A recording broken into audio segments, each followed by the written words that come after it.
Olá, meu nome é Ítalo, eu sou estudante do curso de Licenciatura em Matemática da Unilab e também sou bolsista do programa Residência Pedagógica, também da Unilab. Estou trazendo para vocês aqui hoje um pouco sobre o matemático Pitágoras e suas devidas contribuições na área. Inicialmente, eu vou falar um pouco sobre a biografia de Pitágoras. Pitágoras, ele foi um matemático e filósofo grego que nasceu no ano de 570 a.C. na ilha de Samos, localizada no mar do Egeu. É tido até os dias de hoje como sendo o principal responsável pela criação da palavra matemática, sendo também atribuída a ele a concepção de que essa ciência se baseia em um sistema de pensamento com provas dedutivas. Durante a juventude, ele estudou matemática, astronomia, música, literatura e filosofia. Segundo alguns historiadores, ele também fez descobertas importantes a respeito do corpo humano, e essas descobertas teriam contribuído profundamente para a medicina da época. Já na Idade Média, ele teria viajado por diversos países como uma forma de aprimorar os seus conhecimentos, principalmente a respeito dos números, que eram a sua obsessão e principal área de estudo. Ainda na fase adulta, ele fundou a escola pitagórica. Essa escola era uma espécie de seita, onde os alunos discutiam ética, política e matemática. Graças a isso, Pitágoras recebe o título honorífico como sendo o fundador da primeira universidade da história. Pitágoras dizia que era um observador de natureza e que este era o principal propósito da sua existência terrena. Ao contrário do senso comum, ele era fortemente ligado aos fatores religiosos da época. No entanto, boa parte do que sabemos sobre ele não é considerado verdadeiro ou confiável. Isso porque o matemático não deixou nenhum conhecimento escrito, sendo assim, grande parte das informações foram escritas por discípulos dos seus pensamentos, anos depois da sua morte. Ele viveu até os 16 anos na ilha, a ilha de Samos, onde ele estudou diversas áreas do conhecimento. No entanto, os professores não conseguiam responder a todas as perguntas de Pitágoras e ficavam impressionados com a inteligência do jovem. Por isso, ele teria sido enviado para a cidade de Mileto, localizada onde fica a Turquia. Lá, Pitágoras se tornou discípulo do maior sábio da época, Tales. Esse, por sua vez, era filósofo matemático, engenheiro e possuía diversos negócios pela região. Após aprender tudo o que podia, Pitágoras viajou pela Síria, Arábia, Caldeia, Pérsia, Índia e Egito. Nessa última região, o Egito, ele teria vivido por mais de 2 décadas e chegou a ser considerado um sacerdote local. As histórias dizem que o filósofo viveu na região para estudar sobre matemática e aprender sobre a construção das famosas pirâmides. Ao sair do Egito, ele teria ido para a região da Babilônia antes de retornar para a ilha onde nasceu. Um dos desejos de Pitágoras era fundar uma escola de pensamento na região de Samos. No entanto, ele foi expulso do local pelo governante Policrates, que teria proibido a abertura de escolas e templos durante seu governo. Por causa disso, o matemático ele teria se fixado na cidade de Crotona, na Itália.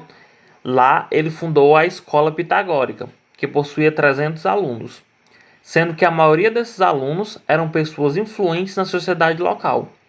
Por isso, pessoas da cidade inconformadas minaram a reputação da escola e chegaram a matar diversos discípulos dele. Logo após esses trágicos acontecimentos, Pitágoras fugiu para a região do sul do país e morreu na cidade de Metaponto em 497 a.C. Foi a partir de Pitágoras que surgiu um termo chamado pitagorismo. E o que foi esse termo pitagorismo?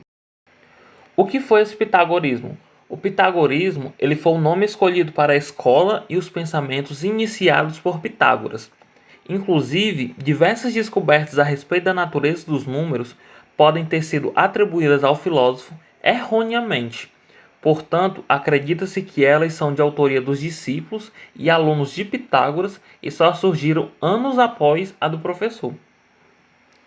No início, a escola servia como ambiente de estudo e discussão sobre os conhecimentos a respeito da política e ética. No entanto, o filósofo ministrava aulas sobre matemática, principalmente sobre conceitos relacionados à aritmética e à geometria. Com isso, ele despertou o interesse de vários seguidores que perpetuaram e aprimoraram a sua linha de pensamento. Um deles era de que os números representavam a harmonia e a ordem de todo o universo. Os estudos pitagóricos eram muito ligados aos aspectos religiosos da época. Sendo assim, eles defendiam a ideia de que o ser humano possuía uma alma, que esta seria imortal. Da mesma forma, acreditavam em reencarnação e que a alma voltaria para finalizar os estudos inacabados. Além disso, Pitágoras e seus discípulos foram responsáveis por realizar a primeira classificação aritmética dos números. Eles criaram um esboço de que seria proposto por Copérnico séculos depois de que a Terra não era o centro do universo. Isso se deve ao fato de que alguns escritos falaram sobre uma ideia pouco comum para a época, a de que a Terra ficava suspensa no espaço, possuía um formato esférico e girava em torno do Sol, juntamente com os outros astros. Com isso, foram propostos alguns conceitos básicos sobre a movimentação dos astros, baseados em movimentos das estrelas. Os principais pitagóricos da época foram Filóao de Crotona, Arquitas de Taranto, Alquimeão, Melissa e Temistocleia, sendo essa última, a Temistocleia, a primeira mulher filósofa, matemática e alta profetisa de Delfos. A gente viu no início que todas essas informações que a gente sabe sobre Pitágoras, a gente não tem muito uma confiabilidade relacionadas a elas, porque, como foi falado, Pitágoras não deixou qualquer tipo de documento registrado. Tudo que a gente sabe foi escrito por algum discípulo dele, alguma pessoa que o acompanhava.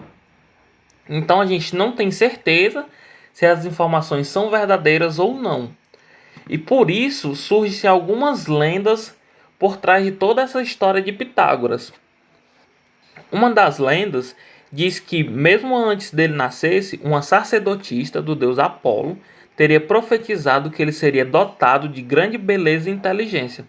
Portanto, seria considerado um dos homens mais sábios de toda a história. Este seria o motivo pelo nome Pitágoras, que é derivado de Pitonísia, como eram chamadas as sacerdotisas do deus. Por causa dessa profecia, o filósofo foi levado a estudar os mais diversos campos do conhecimento desde muito jovem. Acredite-se também que muito do que se falava a respeito dele era pela sua grande beleza.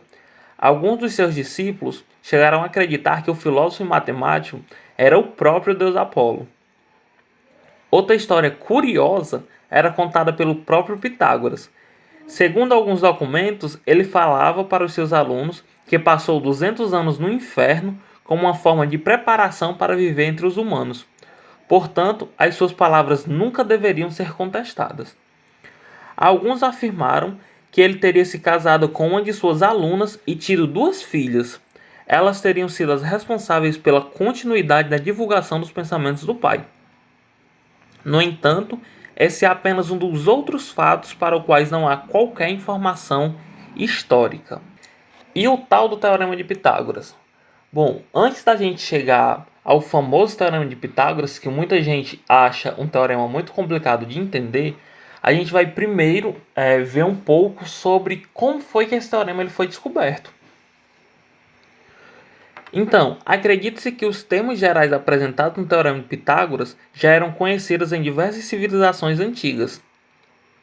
A maioria delas muito antes da existência do filósofo grego. Desse modo, há registros de que as civilizações babilônica, indiana e chinesa já usavam uma fórmula parecida para auxiliar na construção.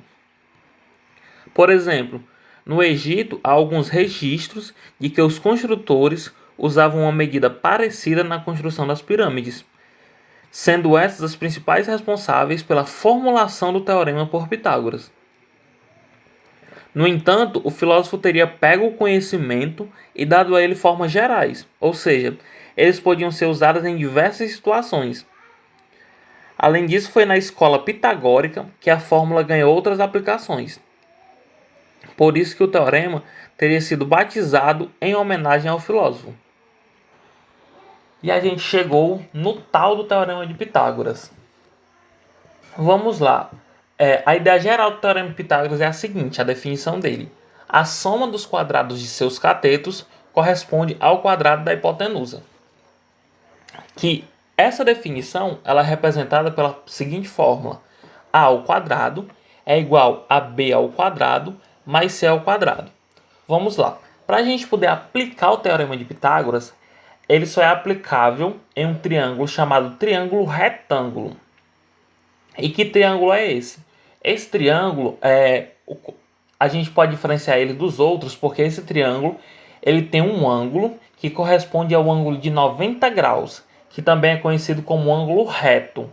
Onde está esse ângulo? Esse ângulo é exatamente o ângulo que está na posição no vértice A aqui.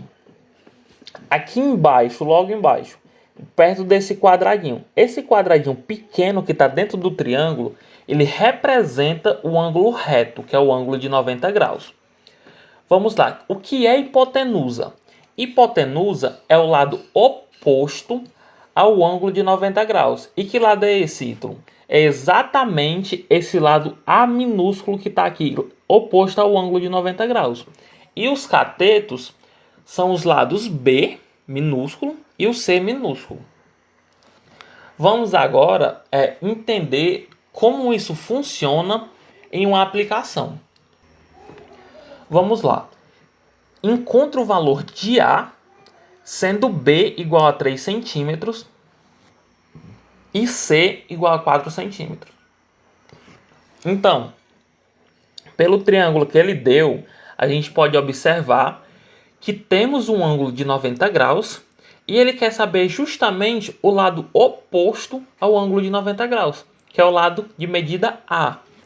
E esse A é a nossa hipotenusa. Então o que é que a gente pode fazer? Aplicar direto o teorema de Pitágoras. Como ele também deu o nosso valor B, que é o primeiro cateto, e o nosso valor C, que é outro cateto, vamos aplicar direto no teorema de Pitágoras. Então, a fórmula é o seguinte. A ao quadrado é igual a B ao quadrado mais C ao quadrado. Isso vai implicar que A ao quadrado vai ser igual. O nosso valor de B é 3. Então, no lugar de B na fórmula, a gente coloca 3 ao quadrado. Mais C. O nosso valor de C ele é 4. Então, na fórmula, a gente coloca 4 ao quadrado. Que isso vai implicar que A ao quadrado ele vai ser... Quanto é 3 ao quadrado? Pela regra de potência, 3 ao quadrado ele é igual a 3 vezes 3. E 3 vezes 3 é 9. Mais, de novo pela regra de potência, 4 ao quadrado é igual a 4 vezes 4, que isso é 16.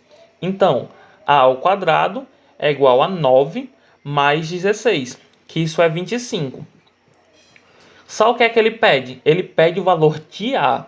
Ele não quer o valor de A ao quadrado. Então, o que é que a gente pode fazer? Passar a raiz no A ao quadrado e no 25. Então, quando você passa a raiz no A ao quadrado, o 2, esse 2 que é a nossa potência, ele vai cortar justamente com a nossa raiz, porque ela é uma raiz quadrada. Se ela fosse qualquer outro tipo de raiz, ela não poderia cortar com o nosso 2. Mas como ela é raiz quadrada, ela pode cortar com 2, deixando aqui apenas o valor de A e do outro lado raiz de 25. E o que é raiz de 25? Raiz de 25 é um número que você multiplica ele por ele mesmo, que dá 25. E o número que é multiplicado por ele mesmo, que dá 25, é o número 5. Então, A será igual a 5 centímetros. Gente, então, foi isso mais ou menos que eu preparei para vocês, que era um pouco sobre a história de Pitágoras e quais eram as contribuições de Pitágoras no âmbito da matemática. Eu espero que vocês tenham compreendido e gostado da apresentação. Muitíssimo obrigado.